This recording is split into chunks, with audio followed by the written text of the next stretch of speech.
Dans la nuit du 10 juin, les troupes russes les ont massivement attaqué la capitale ukrainienne, Kiev, avec des drones et ont également utilisé des missiles.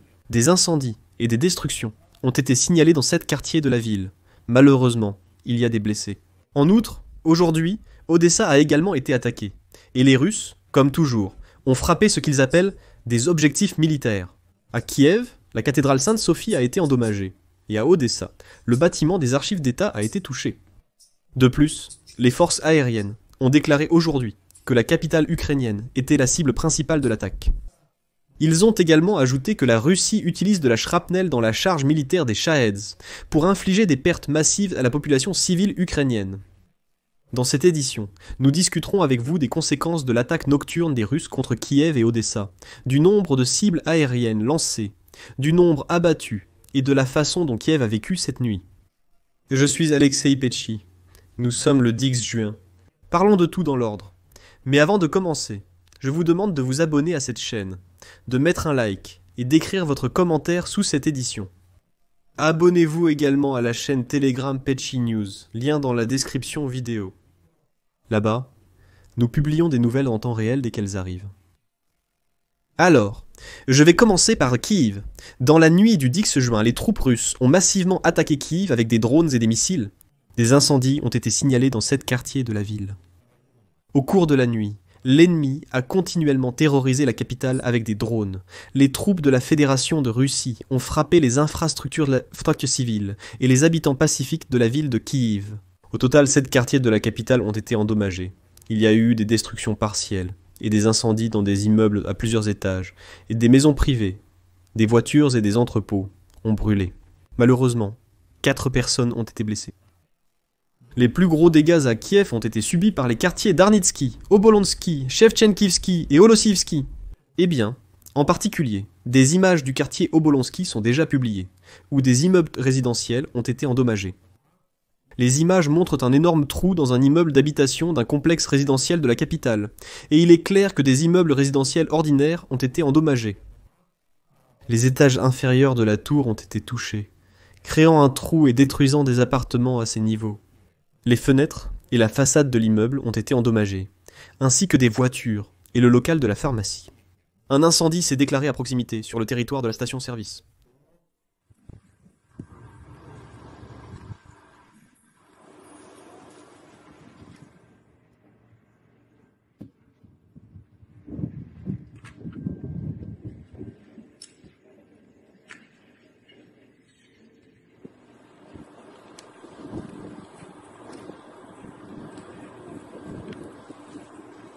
Dans le district d'Obolon également, des débris de drones sont tombés sur le territoire d'une des écoles. Dans la capitale, un drone est tombé et une voiture a pris feu dans le district de Desniansky.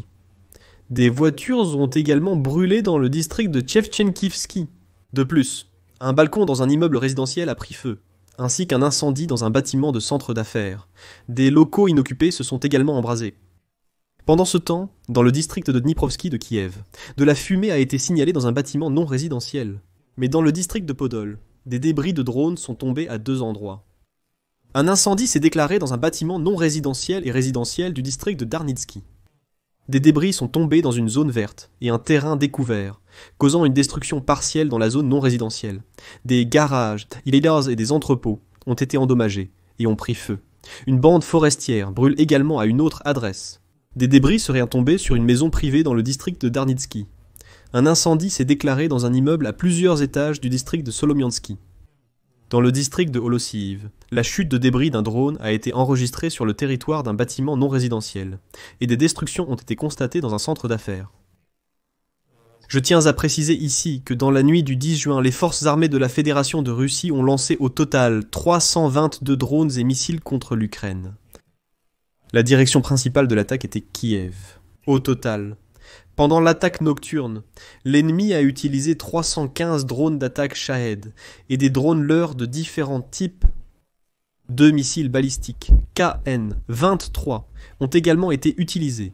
Ce sont des missiles balistiques nord-coréens à courte portée, ainsi que 5 missiles de croisière Iskander K. Au total, la défense aérienne a neutralisé 284 moyens d'attaque aérienne ennemis, dont 222 ont été abattus par des moyens de tir, 64 ont été perdus localement. Plus précisément, il s'agit de 213 Shahed, de 2 missiles balistiques KM-23 et de 5 missiles de croisière Iskander-K. Il y a eu des impacts dans 11 localisations et des chutes de débris abattues dans 16 localisations. En général, la capitale, la région de Kiev et Odessa ont le plus souffert de cette attaque nocturne. L'ennemi visait les infrastructures civiles. Au total, 19 incendies se sont déclarés à la suite des bombardements, dont 4 assez importants. Il en est même arrivé au point où des images sont apparues montrant qu'à Kiev, un hélicoptère du Service national des situations d'urgence a été mobilisé pour éteindre les incendies. En ce qui concerne l'attaque aérienne, les forces aériennes des forces armées ukrainiennes, et en particulier le porte-parole des forces aériennes, le colonel Yuri Ignat, ont déclaré que la principale cible de l'attaque était précisément Kiev. Un peu plus tard, une vidéo de la police de patrouille de la ville de Kiev est apparue sur internet, indiquant que les tirs ennemis ont duré plus de 5 heures. Je cite, « Au péril de leur propre vie, les patrouilleurs et les sauveteurs sont restés tout ce temps aux côtés des habitants de la ville. Nous avons évacué les gens vers des endroits sûrs, aidé à éteindre les incendies et assuré le passage des véhicules spéciaux. » Et voilà, une vidéo prise par les caméras corporelles des patrouilleurs qui travaillaient sur le lieu de l'impact dans l'un des quartiers de Kiev a été rendue publique. Sur les images, on voit notamment les premières minutes de l'attaque contre Kiev. La vidéo montre 2 frappes de drones kamikazes de type Shahed. On entend le bourdonnement caractéristique des drones, des explosions, et on voit des éclairs lumineux après les frappes. Durant l'attaque, les patrouilles ont exhorté les passants à se mettre aussitôt à l'abri. Mais malheureusement, une femme a perdu la vie. Il y a des blessés, des maisons et des voitures ont été endommagées.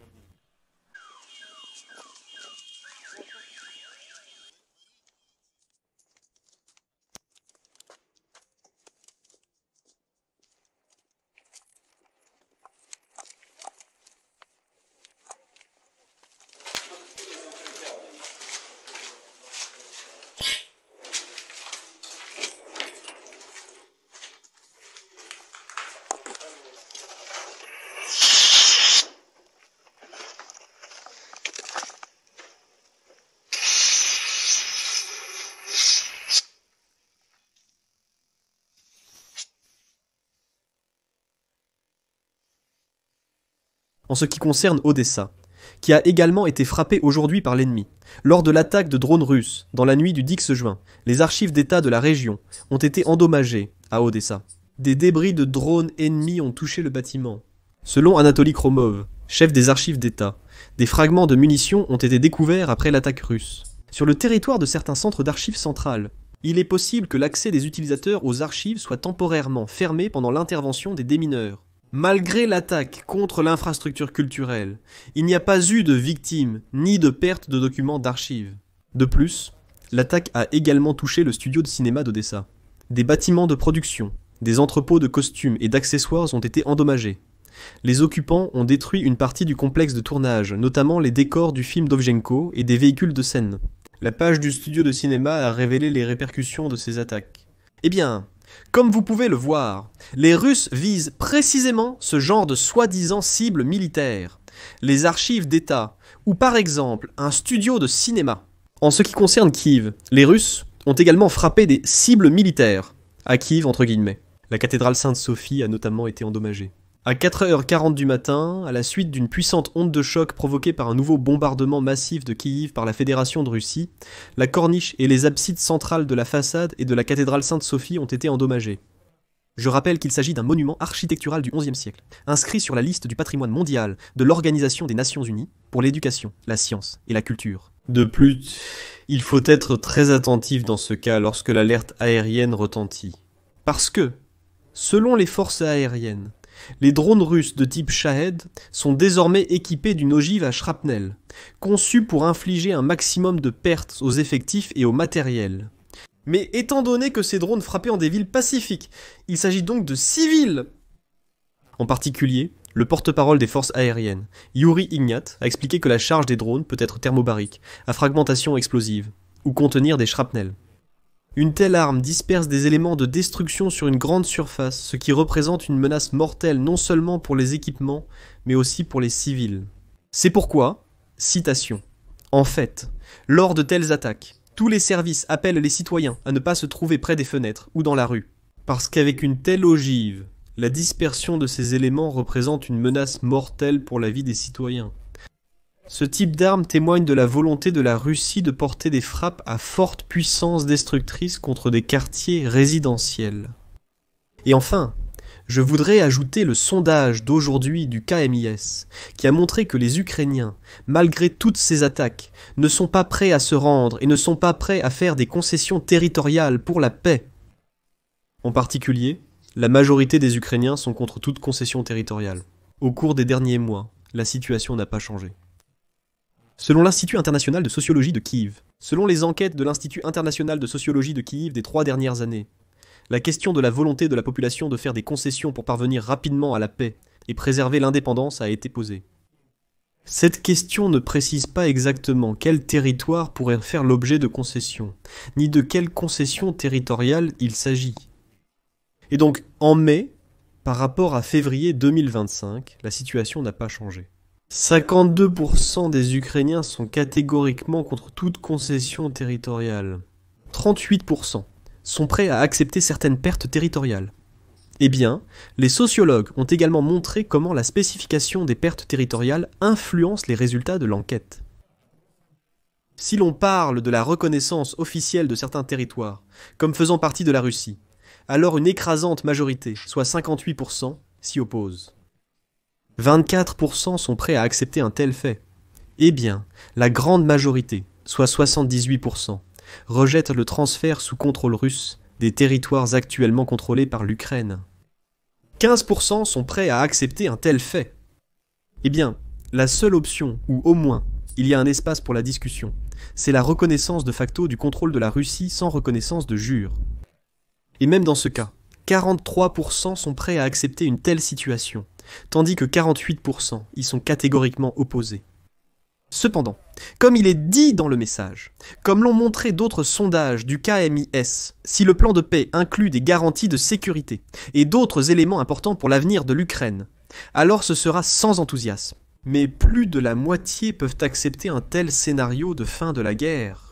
Ainsi, du point de vue de l'opinion publique, toute option qui inclurait la reconnaissance officielle des territoires ukrainiens comme faisant partie de la Russie, ou pire encore, le transfert sous contrôle russe de territoires non occupés, sera rejetée. Néanmoins, les Ukrainiens restent flexibles, et même dans le cadre du contrôle territorial, ils sont disposés à discuter d'un compromis consistant à reconnaître de facto le contrôle russe, sans le reconnaître de jure. Je rappelle ici que l'Institut international de sociologie de Kiev a mené cette enquête entre le 15 mai et le 3 juin 2025. Ici, je vais mettre des points de suspension. Écrivez votre avis, vos conclusions dans les commentaires sous cette émission. Abonnez-vous à la chaîne, cliquez sur la cloche et n'oubliez pas de mettre un like.